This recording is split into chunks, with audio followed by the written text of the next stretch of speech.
What's up, everyone? Welcome back to the latest episode of Life After Strange right here on Player One versus the World. I have the absolute pleasure of working on none other than Chloe Price's dad. It is Joe Ochman. Joe, how are you doing? Oh, I'm wonderful, my friend. How you doing? It's great. So glad you invited me to be here. No, of course, absolute pleasure. I've always wanted to have Chloe's dad on here. I think you did a special job with that, and of course, the credit is where it's due. So you have to be on here. Really glad. But I will be taking a page out of Chloe's playbook to start with, and I'll say that any swearing doesn't mean $1 for the swear jar. So be very careful about what you say during this episode. I don't have a lot of dollars right now, so I'm not using a lot of cash, so I may be in trouble here. We'll try and see how we get with it. But Joe, I just teased Life is Strange, but I kind of want to start with you because I think if anyone who isn't familiar with you, you have an incredible career with so many accolades. An actor in... I've been very lucky. Thank you. No, of course, you're an actor in film, TV, games, anime, you're an acting coach, you write. It's unbelievable, and I congratulate you on that career. But I've never... No, of course, and I've never had the chance to ask someone this question. With your career and how long you've been going, what do you believe has been the most important thing that's kept your career so energized in the entertainment industry and helped you continue building the way that you have? I think that's a very good question, and I think for me, it's the fact that when I came in, I sort of blundered in. I didn't come in with the intent. I didn't know I was going to be an actor when I got out of school, for instance, and I just sort of decided to do it to see what it was like. And if I figured if I didn't do it, if it didn't work, something else would happen. So I didn't need it. I just wanted to do it, and so I came in with the fun of it. And so every time I walked into a room, I think I walked in when we could walk into rooms to audition. I think I would walk in with this. Well, that's just this. I'm a nice guy. These are nice people. Let's all have fun working together. And I think my enthusiasm for it has been one of the things that's kept me going. Just the fact that this is fun. I get to do what I love every day, and I think that has a lot to do with it. I think that rubs off from the people you deal with and the people that deal with you, and from yourself, from your own psyche. No, of course, I understand that. And especially in terms of you said the fun you've kept in this industry for so long. And whilst I was on IMDb, I found that you went to Middlebury College to study psychology, but you did acting instead. I imagine that you're very happy. I learned all the things and didn't have to do a thesis. Of course. I imagine that you're very happy with that change, but I wanted to ask why you decided to change from psychology and go into acting instead. Well, actually, it was a simple reason in that the college I chose to go to, I went to Middlebury in Vermont, which was a wonderful college, and they had a great psychology department if you liked experimenting on animals, which I didn't like. Mm-hmm. I didn't want to do that. I couldn't. I'm the type that cried when I saw an animal die in a movie when I was a kid all through my life, so I decided that it just wasn't going to be for me. So I bounced around, and I ended up in acting only because I was an anthropology sociology major at first, and then that was my second thing, and then I ended up in the English drama department, and once again, acting was not what I was thinking of doing. I discovered radio while I was in college and really enjoyed it. I thought about doing that when I got out, and that didn't end up happening, and so I ended up acting. Oh no, it was very interesting. Sorry, and as I said, I'm looking at your career now and looking at the choice that you made. I think it should always be a kind of thing for someone who's like, should I dabble into something else? And they should do that as well because you had success, and I think if you put your heart towards something, you can definitely do it. I think sometimes you start something and your commitment grows because of how it works out. I spent a lot of my first times, basically, I kept asking the question as I went along, is this going to work for me? Am I marketable? When I came out from New York to California, the first thing I decided to do is I decided to do commercials in New York because I figured that's what this face was going to get. I'm not a leading man. I'm going to get like the goofy guy in a commercial. So I took a commercial acting class once I decided I was going to do this professionally, and that's where I started. And each little step along the way was a step where I would go, oh, okay, this works. Would this work too? And okay, that seems to work. How about this? Voice I really blundered into because when I got out here, I came out to LA from New York to do TV and film work, and it was that same kind of thing. I said, well, commercials have been working, but they're getting a little slow in New York. Let's try TV and film. I mean, my real first love was theater. I wanted to be on a Broadway show, which that hasn't happened yet. Sometimes things don't work.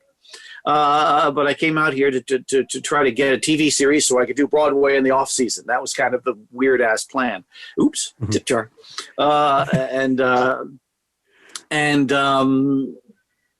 I ended up blundering into voiceover because a friend of mine moved out at around the same time, and he tracked me down when I was directing a play on public access television. Some interview I did, and tracked me down, and he got me involved in voiceovers, which I wasn't even thinking of. It wasn't even on my radar, and here I am. Exactly, and it's fascinating, and as I said, like an incredible career, and congratulations from me as well, over 30 years. And thank you. But no, of course, and I feel like obviously we are on Life After Strange, so we do have to talk about Life is Strange. I suppose we should address it. Of course. The voice of William Price. Joe, how did you end up getting involved with this project? What was that audition like back many years ago now? It was just a simple audition. It was just one of those auditions you send in as you go along. And at the time, what we would do is walk into my agency, and they had a little booth in there, and I would do the audition in there, and I just basically got it from that. And it was from a company that I had worked for a couple of times before, so they knew my work, and they brought me in on it, and I couldn't have been happier. It was one of my favorite jobs for a lot of reasons. Of course. And one of the things with Life is Strange, obviously with William, his story is built in the first 2 episodes before he makes an appearance in the third one when Max rewinds time all the way. When you auditioned and got Life is Strange, was Life is Strange already in production at that point when you applied? Were there any code names or any protectiveness over the game's audition process? It was a code name, and I don't remember what the code name was, but there was a code name, and I don't know where it was in the production process. The thing about anything with video games is we never know anything. Half the time you walk in, you don't know. You don't know the story. You don't know much of anything. I mean, I had a little more with William because it's such an emotional thing that you had to have some sense of it. Yeah. But by and large, no, I didn't know anything at the time. Okay. What were your first impressions of William when you saw what he looked like, and what did you think? Visually, he was just a normal guy. He's just a guy.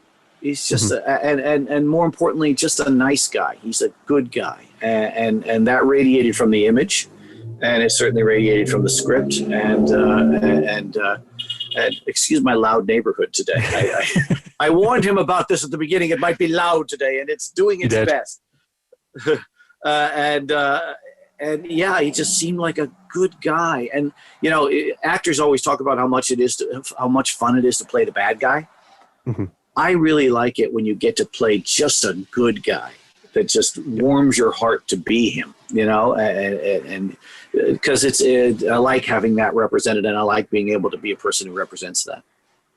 No, I can imagine. Did you ever find that you related with William on any kind of certain level? I always find some of the actors have like some personal experience they can share with William, or they have like something they notice in the character when they're playing it. Did you ever see this with yourself with William? Well, yeah, lots of stuff. Yeah, because he's a guy that, especially after the big plot twist at the end of, which I will not discuss for anybody who's not played the game. Joe, you can go into spoilers. I assure you can go into spoilers. I'm not spoiling. But yeah, there might be somebody who hasn't played the game out there. Maybe not. Anyways, yeah. But when he's talking about taking care of Chloe and the struggles that he's going through, I mean, we all go through struggles. We go through, as an actor, it's a feast or famine business. Sometimes there's nothing going on, and you're not knowing where you're going to get your next penny from, or you're going to lose your house, you're going to do this, and the next second everything's just fine. And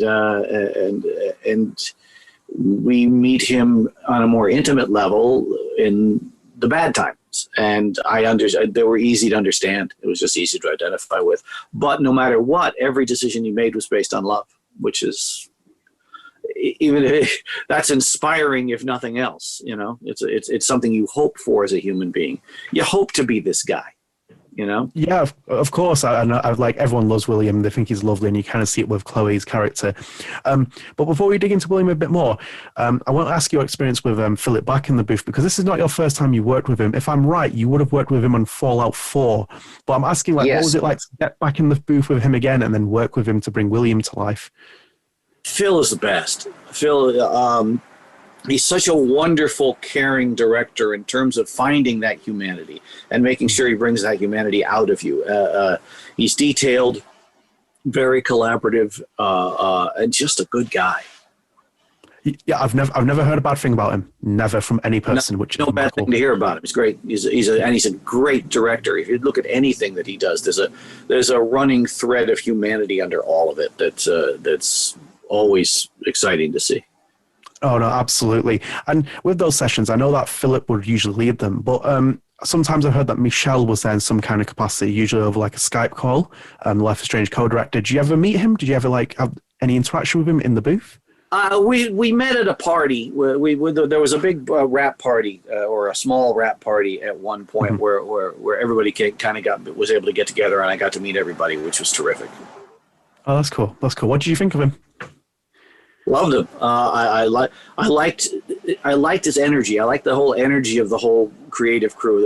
The whole French creative crew had this wonderful energy about them. But they so love doing what they're doing, and those are the people you want to work with. The people that love doing what they're doing.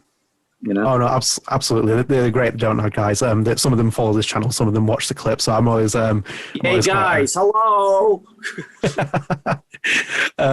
So I'm sure they'll see that, and they'll definitely enjoy hearing your kind words. With your sessions in the booth, how long would they usually last? Like the average session? Were you on your own for most of them as well? Yeah. I recorded by myself, and I believe they were just 2-hour sessions because William didn't have a huge amount to do. He just said it's just very resonant. Of course, and we've talked about him. He's an emotional character, but what was the favorite segment for you to record in the booth as William? That wonderful scene that he has with Max, that amazing scene that he has, where they just talk about the struggles and about trying to take care of Chloe and about and how money can be difficult and all that. But it's beautiful because it's so mundane, because it's just and yet it's about taking care of a child who has had something terrible happen to her. So that was a beautiful scene. I was very moved emotionally when I was doing that scene. No, I love that scene. We'll come on to that scene in a little bit because I've got a couple of things to ask you about that. But with, obviously, the Price family, Joyce Price is devastated with William's death. We see Chloe is truly crestfallen with William. What did you make of that father-daughter dynamic between William and Chloe when you learn more about the character, the game itself? Well, considering the relationship with the stepfather and considering what Chloe became in the game because of what happened to William, they have a beautiful relationship. And there's a little thing, and you get a little thing about it in that little bonus scene that they brought out before the storm when Chloe and Max are saying goodbye and William comes on the phone and they're talking about pirates and doing all that kind of stuff. So, I mean, you get a sense that it was always good-natured and always loving and yet fatherly, yet friendly in the best possible way. I think it was necessary to make it about the healthiest relationship you could make it so that you could really set it against Chloe's other father, if I may. No, absolutely. I completely agree with you. And I'm going to bring back on that thing that we talked about Max a minute ago. I love the fact that the calm, cool demeanor that you bring with William, even in that like emotional state of moment where he's like looking for the bills and then he's talking to Max.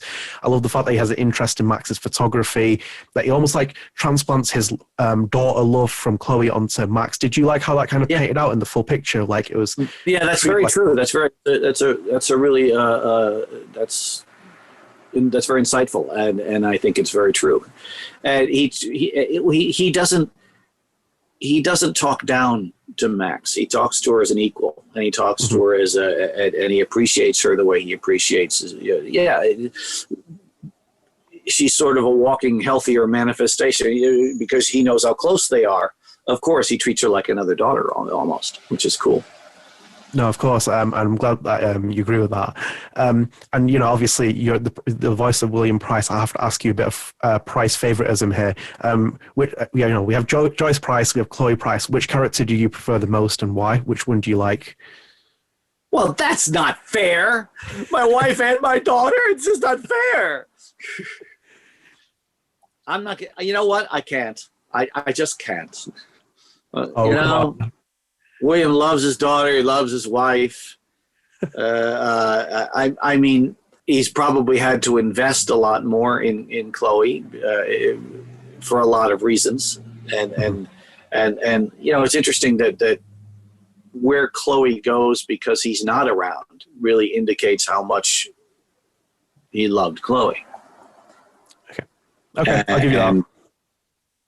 So, I think I'll say that. So I'm not showing favoritism, but I'm showing what happened. Okay, I understand. I won't push you. It is a bit hard on the Price family to pick one. Yeah, come on, dude. But one person that isn't part of the Price family, and you mentioned before, Dave Madsen. We see Chloe's kind of like resentment towards him, also calling him step douche, and among other things. What did you make of the character of Dave Madsen? I was a big fan of his mustache, if you want to know. Step douche is a perfect. And it's funny because I know the actor who played him very well. I know Don, and he's a great guy, but is so good at playing douches. So he's one of those. It's so funny that some of the best bad guys in the world are played by guys who are the nicest guys in the world. Yeah. It's really kind of something. But yeah, he's a douche. And mostly when you have a guy like that, it's because of their own massive insecurities that they are what they are. And he's just a perfect example of that. Whether it's even not being able to measure up to William, and to watch, I'm sure he was not all that pleased about what Chloe became because it is. I don't know that it's ever mentioned in the game, but it's certainly a reflection on him. No, of course, and you're right about the good guys playing the bad guys. Because I had Dan McCann on here before, and he played Dave Madsen in Before the Storm, and he was too nice for that role. I was like, "How, Dan? It's like, how are you even playing Dave Madsen?" But I have to this is my favorite twofold question, which is, what is your favorite thing about William Price and why? And is there anything you wish that maybe the developers had focused on a bit more with the character? I wish there was more of him. I mean, I couldn't do Before the Storm, as you know, because of what was going on union-wise in the time. And boy, he had some lovely moments in there too that I would have loved to have been able to play with. But I think it was just, I just think that I wish, and this is me being selfish, I wish we had longer with him before he went away.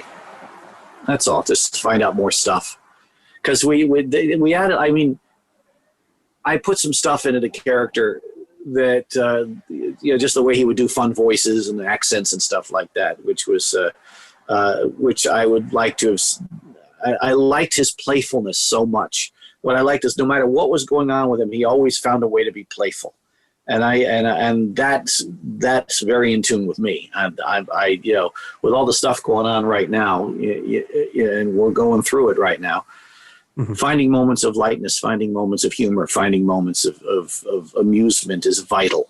And he was capable of doing that. And that's the thing I think I loved about him the most, is no matter what happened, he's going to find something funny or something sweet. No, of course, like as I said before we came on to this as well, I watched all the cutscenes back from the first Life is Strange, and I love how wonderfully chuffed he was about everything, and like that kind of kind of heart that he has, which is really great, and I feel like you portrayed that really well. So thank you. No, I was very proud. No, of course, I was very proud. I'm sorry. Go ahead. Sorry. Did I go for it? You first. You're the host. Oh no, of course. No, so I was just about to say, I love the fact that you were so, you just made him feel like so kind, and it reflected why, like, when Chloe went off the rails, like, it was because like her dad died. So I completely understood that. Yeah, they really did a great job of writing that, of making him as good as he was. I mean, it was very easy to play because it was all there. It's on the page. Of course. Aside from William, we'll move away from William for just a moment. Were there any characters that you really liked from Life is Strange, and why? Any one that like stood out? I mean, both Chloe and Max are fascinating characters. Mm-hmm. And I mean, you always come back to them because that's the center. I mean, the center is their relationship, so you always come back to them. And I think that Chloe is fascinating because she's been through so much. And she goes through so much in the game, no matter which timeline you're on in the game. That poor girl's going through so much. Yeah. And it's too bad, and it's funny because whenever I do conventions, back when we could do conventions and people would come up to the table and they were Life is Strange fans, I was always fascinated with asking. I just asked them one question. I said, "What choice did you make at the end?" And it's always really interesting to see what people tell you about that, and because it is a game about emotional choices. And Chloe is fascinating because no matter what choice happens, she tends to suffer from it. And Max is fascinating because she has to make so many choices and how she tries to make them. No, completely agree. And Joe, you brought up yourself, and you brought it upon yourself. What ending did you go for? Which one would you pick? You know what? Since to be honest, I've not played the game because I've watched, I've seen everything. I've seen my brains out, but I've not, maybe I'm afraid to actually go through all the emotional choices so I don't have to get to that. I don't know, but I'm not sure. It's funny because I think I know what choice I would make, but I haven't played the game to find out if that changed. I mean, I know what choice people respond to me. I sort of go, "You did that?" I will often say that. Well, the choice that you're going. No, of course, the choice that you're going for, I imagine, is what my audience always goes for with like this. They always wait for the actors to talk and like, "How did you pick the town?" It's like, "How did you pick the town?" It's like, "You saved Chloe," and it's like, "Of course, I saved Chloe. Easy choice for me." Well, it's funny. It's literally a Star Trek decision. It's the needs of the the few versus the needs of the many. And I think I tend to lean toward the many. Ooh. As personal as that decision is, I tend to lean toward the many. And it's funny because I've asked the question so many times that at first everybody was going for the many, and then it switched, and then everybody was going for the few, for the one. It was really very interesting to watch how it sort of morphed as time went on. No, I completely agree. I was surprised that you would go with that choice instead. You make remember, I had not made the emotional commitment to going through the game. You make that emotional commitment and you play your way through the game. I mean, I'm not a video game player. I'm a student and I watch, and I'm a cutscene freak. But I'm not a player because if I started playing video games, I would never. Well, of course, now I never leave my house because we're in a pandemic. But I would never leave my house. I would just be sitting there all the time because I'm an addict that way.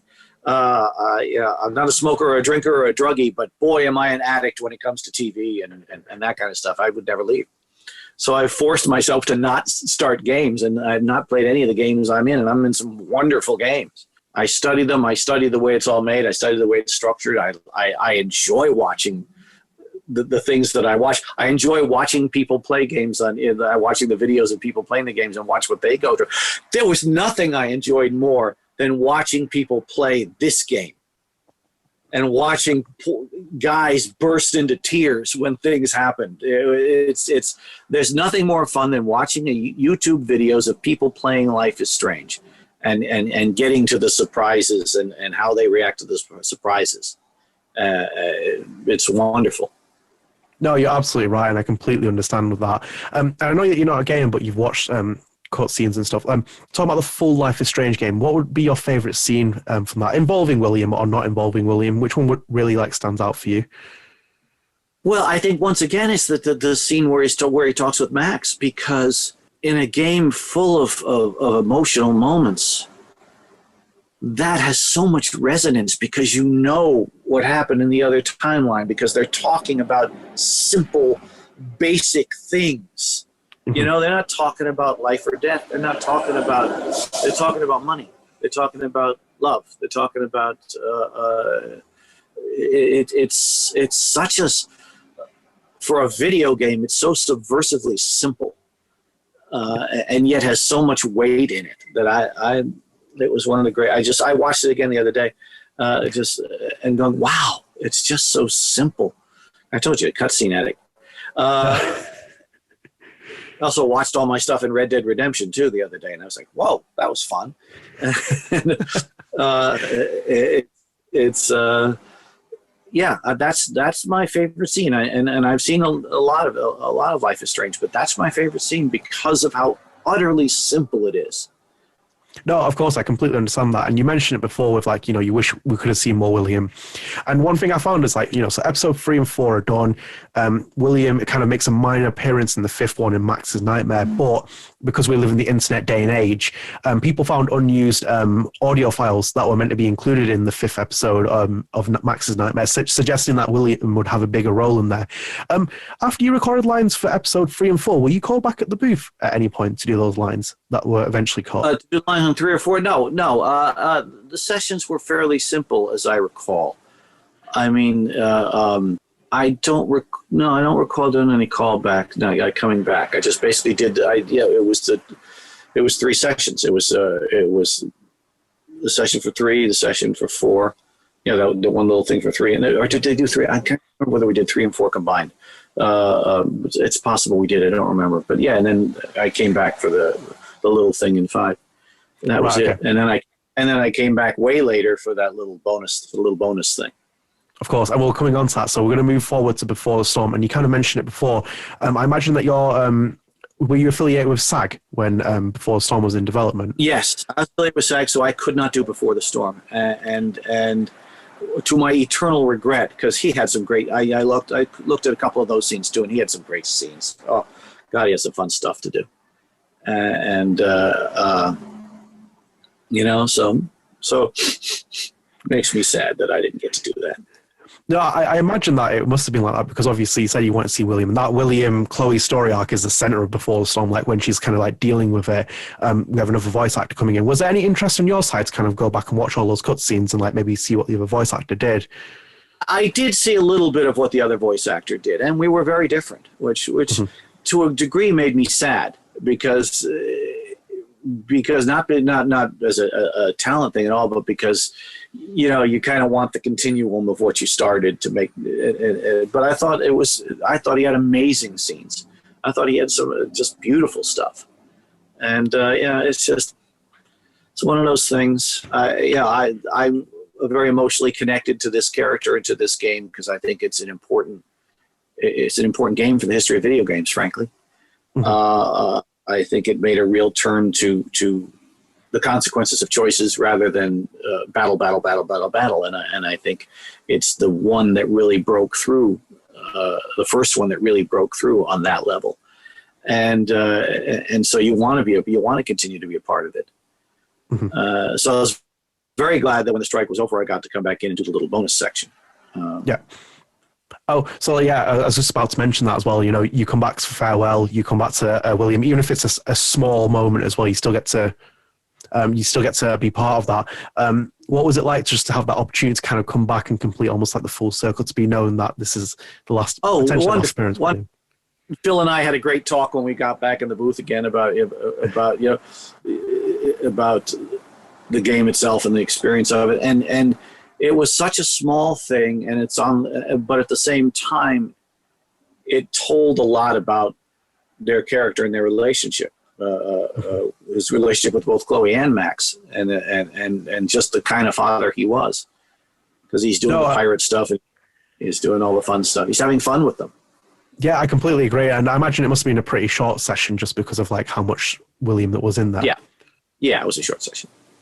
Okay, and I have to credit the Life is Strange wiki for this point because they found something a bit of trivia with William, and I kind of need to ask you this. So they found that William... I know it. they found out that William sings in the shower. So what songs do you think William sings in the shower? Beatles. Beatles. Ooh. He'd sing "Good Day, Sunshine" probably if he was having a happy morning. Yep, it was sing Beatles in the shower. It's the first thing that came into my head. He's a Beatles in the shower guy. Oh no, absolutely, very good choice as well, and for Beatles as well. You can't go wrong with that. And so I'm going to bring something up. So I saw an interview before we watched this as well, with the nerd soapbox. You did very well with that puppet, by the way. I thought it was amazing. Oh, thank you. Now you know the interview. So during that as well, I did two with the puppet. Ooh, so this was in 2018 because the puppet asks you during that. You said, "What's your favorite video game to be to voice in?" And in that, you said Professor Harold McDougall from Red Dead Redemption as the fun choice, and then you picked William Price for the emotional one. And you said in there, and I quote, "Emotionally satisfying a role I have ever done." I kind of want to ask, what made William stand out that little bit more compared to all the other works that you've done on that resume? Because of what we've been talking about, because he knew how to be playful and he knew how to love. And I think I brought a lot more of myself into William than I brought in. Yeah, you always bring yourself into your roles as much as you can. Mm-hmm. William afforded the opportunity to bring as much of me as I possibly could, I think, just because it was, I hope. I mean, I want to be as nice. I want to be as good a guy as he is. So let's just say my aspirational me was more in William than in most parts.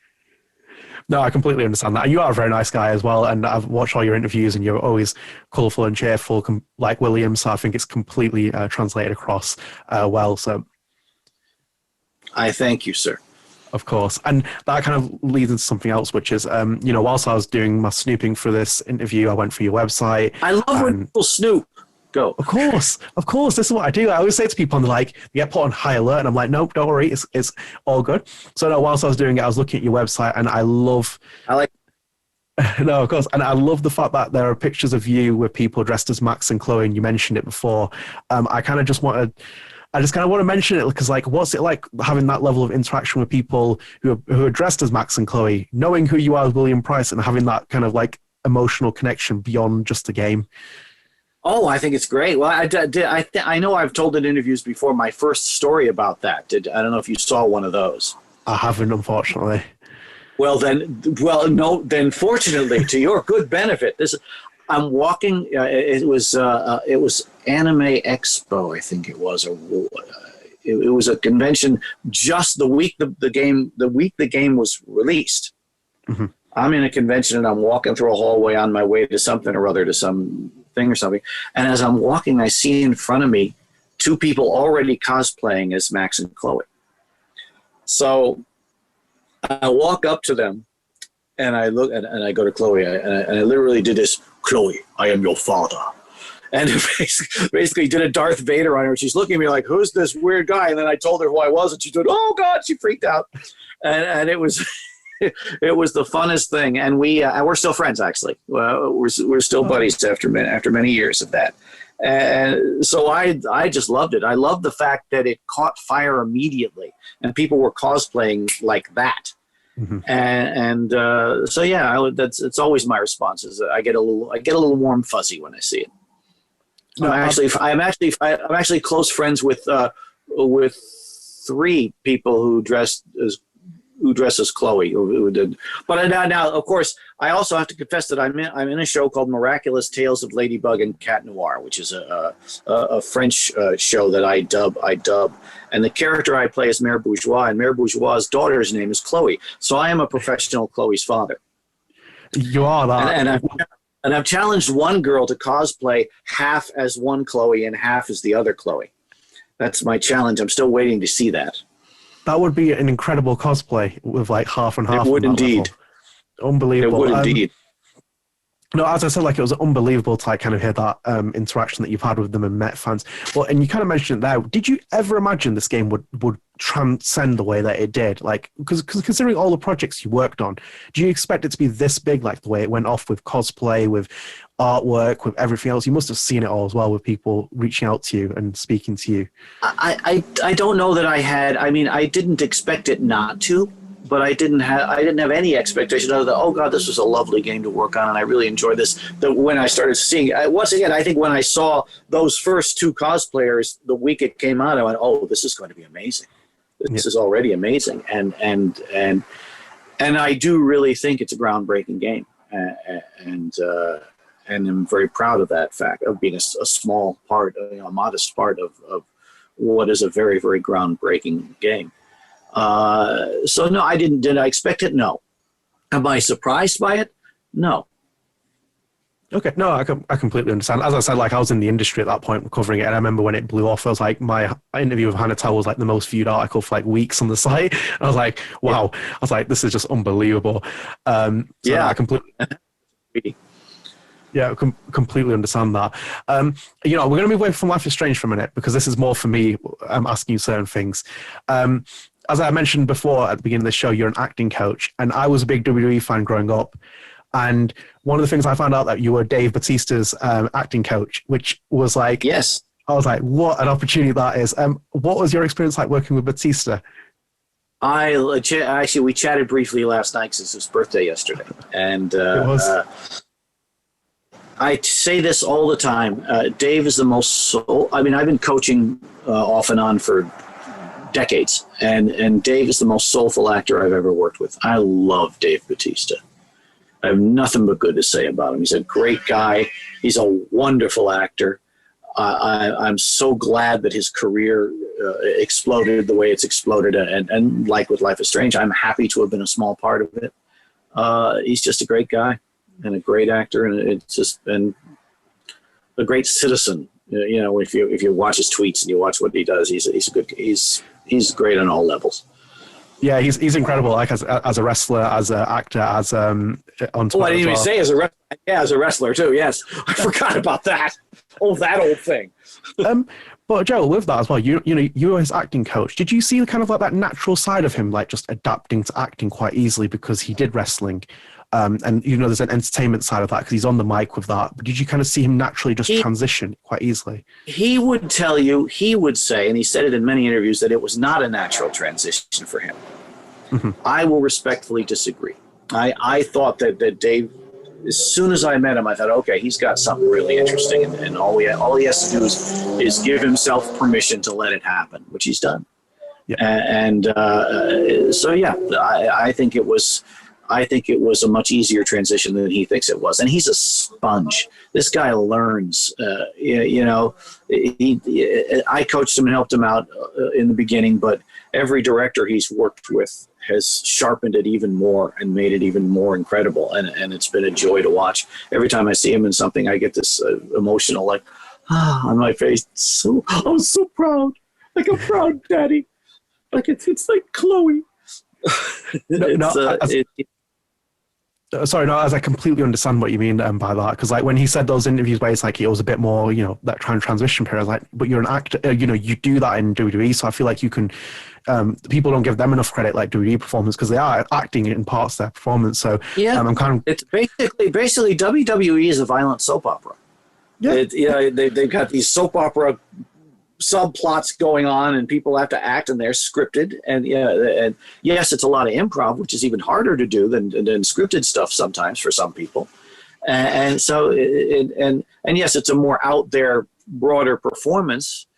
But Dave is just a natural, and he's just such a soulful guy. He's such a feeling guy that once again, all I had to do was sort of flip a switch and go, you have permission to do this. Give yourself permission, and he has, and he's thrived. No, of course, and as I said, like I kind of wanted to talk about Dave because like I'm a huge WWE fan, and I'm really glad that he's had that career and success, and you've obviously played a big part of that. Yeah. But we're coming towards the end of this anyway. But I kind of want to come back to you for this point. I mentioned it before. Yeah, of course, it has to be about you at this point because you've had that incredible career in this industry with so many roles, so many credits, everything else. You're still a young man, of course. Shucks. Now you're making me feel good. No, because I had to preface that before I say what I'm going to say next. What's left for you in this industry before you retire? What's the thing that you really want to do before like you hang it up and be like, I'm done with this now? I don't know that I'm ever going to be done with this as long as I'm healthy enough to do it. It's too much fun.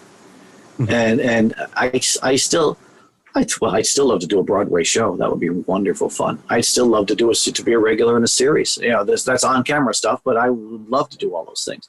And voice wise, regular in a series too. I mean, I've been so lucky in some of the things I've gotten to do, and I couldn't imagine. I would not have imagined years ago that I would ever have certain opportunities. But I just think the more the merrier. I want to keep being surprised by good and interesting roles that come my way. I think that's probably the best way to do it in any medium. Absolutely, I completely understand with that. And, you know, when I have people on the show and I ask them as well, a lot of them are up-and-coming actors. Some of them have had, like, a bit more credits, and they always kind of pass their wisdom on to, like, people who watch this show. Because I know a lot of them want to get into acting because of Life is Strange. It's had that much of an impact on them.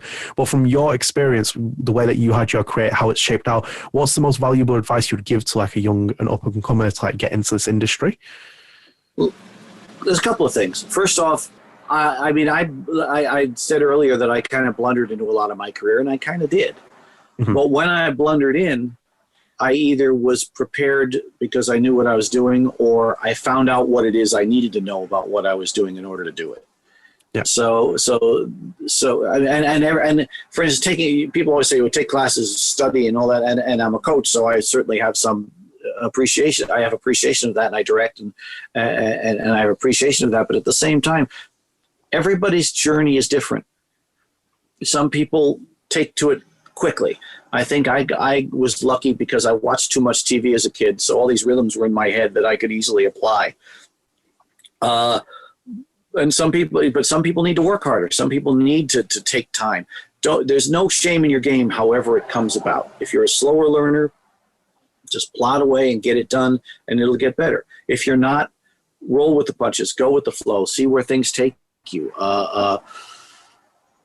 But always trust that you are enough. You know, we tend to try to push too hard, and somebody once said something. Actually, a director once gave me a great piece of advice. He always said, go into any room as a benevolent star. A nice person who's going to go in the room and say, hey, it'd be fun to work together, you guys. If we don't, that's okay. Somebody else will work together. We'll either work together down the line, or another gig will come up for both of us. But I'm here, and I'm happy to share what I've got, and let's have some fun, you know? And I think don't ever lose the fun of it. Mm-hmm. And don't ever give in to the desperation and the loss of it, because it's a business of rejection. 90% of an actor's time is spent looking for work. 10% is doing the work. Mm-hmm. So just enjoy all the processes, and don't worry. Just keep plugging away and keep finding the easiest, quickest ways to get to the places you need to go as an actor. There are easy ways to do everything if you apply yourself to figuring those out. And they usually come from just using your own self and using your own emotions. That's a lot of stuff, but no, of course, take notes, all of you. I think it's valuable advice. I think people really appreciate that. As I said, like, based on your career as well, I think that they should definitely take that on board. I actually forgot to ask you as well. You mentioned it before about the Broadway. What would be the dream Broadway to be in? Oh gosh, I'd like to do. I'm not sure if my voice is good enough anymore to do a musical, but I sure would like to do a musical. I mean, years ago, I wanted to do Funny Thing Happened on the Way to the Forum. That was the one I wanted to do. If they ever do a revival, I'd love to. But yeah, something new and exciting with a role that's challenging and fun. Okay. I whether drama, comedy, or musical. No, I understand that. What would be the gaming franchise you would want to work on most if you had the chance? You've worked on so many. Like, what series springs to mind, and why? A thing that has evaded my grasp. Well, two things that have evaded my grasp thus far are anything in the Star Wars universe and anything in the Star Trek universe. So I would love to do something in those universes. Oh, I hope so. I mean, there's games where the acting work is so good. You know, The Last of Us is some of the best acting work in all of gamedom. But there's also once again, any chance you get to really juicily dig into a role, and games are allowing that because their scripts are so long and their journeys are so complex they allow such amazing depth, that anything that gives me that depth and gives me that kind of fun, I'm in. No, of course, they're really good shouts, especially Star Wars as well. I'm a big Star Wars fan, so I completely respect that call on that one. So, Joe, we're coming to the end of the show, and I ask my guests all these questions towards the end. There's a Life is Strange TV show in the works.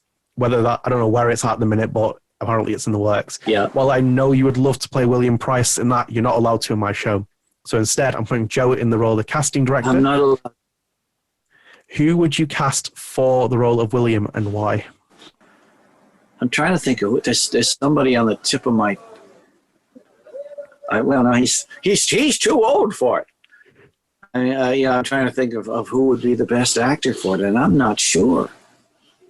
I mean, all these names come into my head, but I sort of like, nope, no, that's not gonna work. Nope, that's not gonna work. Nope, I'm sort of like, it's like who I don't guess. I'm trying to think of who the nicest younger guy in Hollywood is. I mean, who's the Tom Hanks of the younger generation? I'm trying to think of who that is now. Let's think on that. What other questions have you got for me? I'm gonna let that mull for a second. You had one other thing you were gonna ask me, or is that the basic? Is that my basic? Well, that was the basic one. So I'm going to go out on failure? Yeah. I'm going to go out on failure? Where's my IMDb listings? Who would spring off your mind? I'm trying to think. That's such a tough question. Well, it's funny because one of the first one, an interesting choice was Sam Rockwell. Oh, that's because Sam Rockwell plays a lot of real quirky, odd characters, and I'd love to see a guy that's that quirky and that's odd, that out there, coming in and just doing something really centered and simple. Because there would be sort of levels and things stirring around behind that. It'd be interesting to see him do it. No, very good shout. Very good shout. I'll take that. Good one. So, Joe, we're coming to the end of the show. He's kind of an Oscar winner, so I guess. Yeah. That's what, no, sorry. Yeah, no, you're right. He's an Oscar winner, so it's perfect. And we got the budget for it as well, because this is on my show as well, so you can pick whoever you want. Danny DeVito. No, that's never mind. With Danny DeVito as William Price. Mate, oh wow, that would be an incredible sight to see. But Joe, as I said, we're coming to the end of the show. I'll let my guests send a final message to the Life is Strange community before we wrap out. So I'll let you take it from here. Okay. I just want to thank everyone out there who's played this game, who's experienced this game, who's loved this game, who's taken it to the heights that it's reached. And once again, I'm grateful to be even a small part of it. I'm very modest about my contribution to it. But you guys, you fans are amazing. And keep being that kind of fan, keep being that kind of appreciator of what is out there that moves you and that speaks to you and that helps you learn. And Life is Strange is a game that helps you learn. And I could not be more proud to be a part of anything. And I want to just thank everybody out there who has indulged in it at some point or another. Thank you. Thank you for a wonderful message, Joe, and that will wrap us out here. Guys, I hope you enjoyed the episode. Please do leave a like, subscribe, comment, all that YouTube stuff. It really does help with the channel. Joe, absolute pleasure. Thank you so much for coming on. So much wonderful things. Thank you, sir. I really appreciate it. I'm very, very grateful. No, of course. The pleasure's all mine. But yeah, guys, if stick around, there'll be more Life is Strange content to come. I had a wonderful guest on now. There'll be more to come. Take care. See you later. Bye, everybody.